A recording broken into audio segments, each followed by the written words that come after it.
direkam supaya teman-teman yang lain bisa menyimak. Bismillahirrahmanirrahim. Assalamualaikum warahmatullahi wabarakatuh. Kok nggak dijawab? Ulang. Assalamualaikum warahmatullahi wabarakatuh. Waalaikumsalam warahmatullahi Ya, wabarakatuh. alhamdulillah anak-anak, mudah-mudahan di hari ini kita semuanya diberikan kesehatan oleh Allah, dilimpahkan keberkahan oleh Allah kepada kita, sehingga kita bisa meraih atau mendapatkan ilmu walaupun sedikit, tapi mudah-mudahan ilmu yang sedikit ini membawa manfaat untuk kita. Baik anak-anak, kita masuk pelajaran yang ketiga. Kita sudah masuk pada pertemuan ketiga, judulnya Ikhram. Sebelum Ustadz menyampaikan materi, Ustadz ingin menyampaikan dulu tujuan pembelajaran. Maksud Ustadz menyampaikan tujuan pelajaran ini, setelah anak-anak nonton ini atau setelah anak-anak mengikuti pembelajaran Ustadz, minimal ini harus ada. Kalau tujuan pembelajarannya tidak ada, berarti kamu cuma main-main saja. Atau Ustadznya yang nggak bisa menjelaskan. Baik, sekarang tujuan pembelajaran kita hari ini. Yang pertama, diharapkan setelah anak-anak menyaksikan video ini, mempelajari di modul, anak-anak memahami pengertian ikhram. Setelah ini anak-anak harus tahu, ikhram itu apa sih? Nah, kalau setelah ini anak-anak nggak paham ikhram siapa, berarti sama aja. Kita tidak sedang belajar tapi hanya main-main. Setelah ini anak-anak harus memahami pengertian ikhram.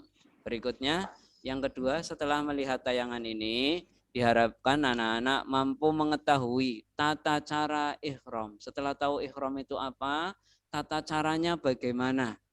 Ikhram itu tata caranya seperti apa.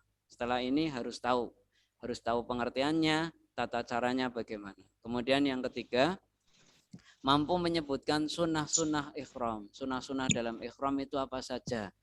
Nah, kemudian yang keempat, menyebutkan larangan-larangan dalam ikhram. Jadi setelah ini, anak-anak harus paham nanti kalau ditanya ikhram itu apa, tahu. Caranya ikhram bagaimana, tahu. Sunnah-sunnah dalam melaksanakan ikhram apa, harus tahu. Larangan-larangannya dalam ikhram harus tahu. Kalau ini sudah kamu tangkap, berarti materi ini kamu menguasai. Baik, anak-anak kita masuk pelajaran yang pertama. Pengertian ikhram. Ada yang tahu ikhram itu apa? Ada yang tahu? Ikhram itu anak-anak ialah berniat. Jadi ikhram itu intinya niat untuk memulai manasik haji dan umroh. Niat mau melaksanakan haji dan umroh. Kayak kamu mau bersegera ke sekolah pagi-pagi sudah niat mau mandi ada apa itu namanya niat. Nah, ikhram juga sama. Ikhram itu berniat untuk memulai manasik haji dan umroh. Nah, khusus untuk ibadah haji, tata cara ibadah haji itu ada 3. Jadi niatnya haji itu nanti ada 3, karena tata cara haji ada 3. Ini yang perlu kalian pelajari. Haji itu 3 caranya. Yang pertama dinamakan haji ifrad. Perhatikan nih, kata kuncinya I.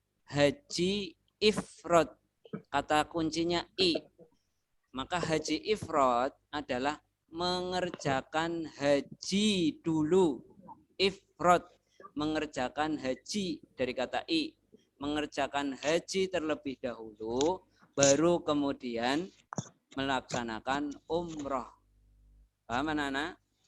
Kamu beribadah haji dulu. Setelah selesai ibadah haji, kembali lagi mulai umroh. Nah, maka yang kayak gitu, haji dulu baru umroh, dinamakan haji ifrad. Bisa dipahami? Ifrad berarti melaksanakan apa dulu? Ifrad dari kata I. Haji sama-sama I-nya.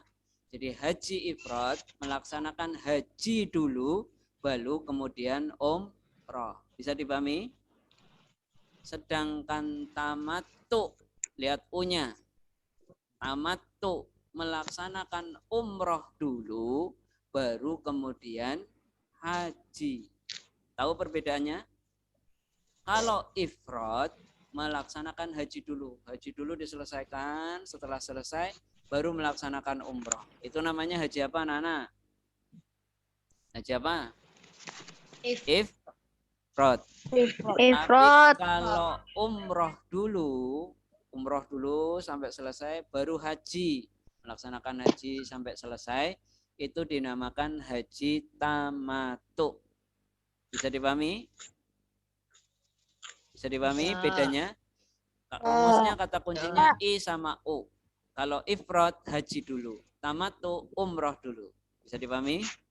Sedangkan kiron, haji kiron itu melaksanakan haji dan umroh dalam satu rangkaian. Niat haji sama umroh jalan bebarengan, namanya kiron. Sampai sini bisa dipahami? Bisa. Di antara Bisa. ifrad, tamattu dan kiron, perhatikan nih anak-anak, yang paling utama ifrad. Ifrad itu nanti tidak dikenai dam, tidak dikenai hadyu, tidak ada dendanya, tidak usah menyembelih kambing. Tapi kalau haji tamattu dan kiron, ini dikenai hadyu. Setelah melaksanakan ini, punya kewajiban untuk menyembelih hewan. Kiron juga sama. Kalau ifrad tidak usah. Jadi setelah ifrad tidak ada kewajiban untuk memberikan hadyu. Sedangkan tamattu dan kiron nanti ada kewajiban memberikan hadyu. Sampai sini bisa dipahami? Ya, ini tata cara haji. Jadi ihram adalah berniat untuk melaksanakan haji. Karena tata caranya ada 3, maka niatnya pun ada 3. Sekarang sunnah-sunnah ihram. Sunnah-sunnah ihram itu yang pertama, ketika kamu mau berniat haji nih, mau berangkat haji, sudah mulai niat mau menggunakan pakaian ihram, apa sunnahnya? Sebelum memakai pakaian ihram, sebelum berniat haji, yang pertama bersuci. Bersucinya dengan cara mandi dan wudhu dulu. Jadi mandi dan wudhu, kemudian memakai pakaian ihram. Kemudian setelah itu memotong kuku, menggunting rambut, serta memakai wangi-wangian. Jadi sebelum mau berangkat haji, mau pelaksanaan ibadah haji, bersuci. Setelah itu potong kuku, gunting rambut, dirapikan rambutnya, memakai wangi-wangian. Kemudian sunnahnya memakai pakaian ihram. Masih ingat pakaian ihram yang sudah kamu praktekkan waktu manasik haji tahun 2 tahun yang lalu, ya? Memakai pakaian ihram. Kemudian yang keempat, berniat menyebutkan jenis haji atau umroh yang akan dilaksanakan. Bagaimana cara niatnya? Perhatikan. Setelah bersih pakai pakaian ihram, berniat melaksanakan umroh. Kalau umroh niatnya ini, labbaika Allahumma umrata. Jadi ini niat umroh. Labbaika Allahumma umrata. Ini niatnya. Pendek kan? Kemudian untuk haji. Kalau untuk haji niatnya labbaik Allahumma hajjan. Modul sudah ada kan? Nah, ini untuk umrah, labbaik Allahumma umrata. Untuk haji labbaik Allahumma hajjan. Kemudian untuk haji kiron yang umrah dan hajinya dilaksanakan bersama-sama, maka niatnya membaca labbaik Allahumma umratan wa hajjan. Kenapa dua-duanya disebutkan? Karena dilaksanakan secara bersamaan. Ini sunnah-sunnah ketika ihram, berniat melaksanakan haji. Sampai sini bisa dipahami? Ini sunnahnya. Bisa. Kemudian memperbanyak membaca talbiyah. Labbaik Allahumma labbaik, labbaik la syarika laka labbaik. Setelah melaksanakan atau setelah memakai ihram, mulutmu memperbanyak membaca talbiyah. Diperbanyak ucapan talbiyah. Ini tata cara sunnah-sunnah ketika melaksanakan ihram. Sampai sini bisa dipahami ya, anak-anak ya. Nah, kemudian sekarang larangan ketika ihram. Tidak boleh melaksanakan larangan-larangan ini. Ada larangannya ketika melakukan ihram. Yang pertama, ada larangan untuk laki-laki dan perempuan. Tidak boleh laki-laki dan perempuan melakukan ini. Yang pertama, setelah memakai ihram, kalau sebelum memakai pakaian ihram boleh. Setelah memakai pakaian ihram dilarang, atau setelah berihram dilarang memakai wangi-wangian. Jadi kalau mau memakai wangian sebelum ihram. Kemudian mencukur rambut, memotong rambut, atau berburu hewan.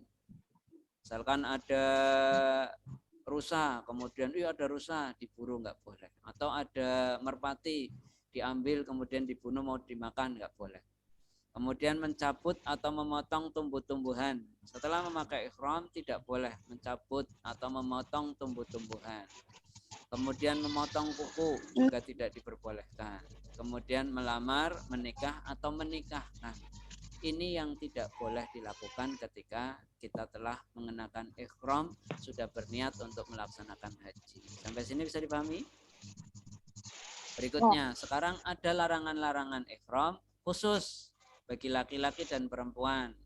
Untuk laki-laki yang tidak boleh pada laki-laki, kalau tadi laki-laki dan perempuan sama, perempuan yang nggak boleh pakai wangi-wangian, laki-laki yang nggak boleh pakai wangi-wangian, perempuan yang nggak boleh pakai apa, untuk laki-laki tidak boleh memotong rambut, untuk perempuan juga tidak boleh memotong rambut. Sekarang untuk laki-laki, khusus laki-laki, tidak boleh memakai pakaian yang berjahit, pakaian yang digunakan sebagaimana yang kamu pernah praktekkan pada waktu manasik haji. Kan pakaiannya cuma 2 lembar kain itu. Nah, itu nggak boleh memakai pakaian yang berjahit. Pakaiannya khusus pakaian ihram. Sampai sini bisa dipahami? Beda untuk perempuan. Kalau perempuan boleh nanti menggunakan pakaian yang berjahit. Kalau untuk laki-laki hanya menggunakan pakaian 2 lembar itu yang digunakan ketika kalian manasik haji. Yang kedua, memakai sepatu yang menutupi mata kaki. Kalau sendal bisa Ustadz, selama tidak menutupi mata kaki boleh.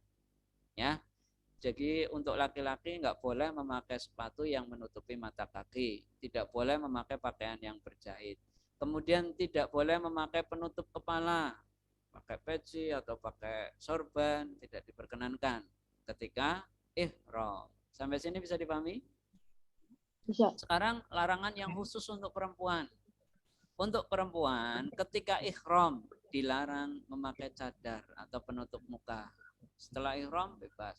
Tapi ketika ihram dan ketika melaksanakan ihram berniat haji tidak boleh memakai cadar atau penutup muka. Kemudian tidak menutup 2 telapak tangan. Ini untuk larangan perempuan hanya 2, memakai cadar atau penutup muka, menutup 2 telapak tangan. Ini untuk ihram. Jadi ada 3 yang kita pelajari hari ini. Yang pertama larangan ihram. Kemudian apa ya kemarin?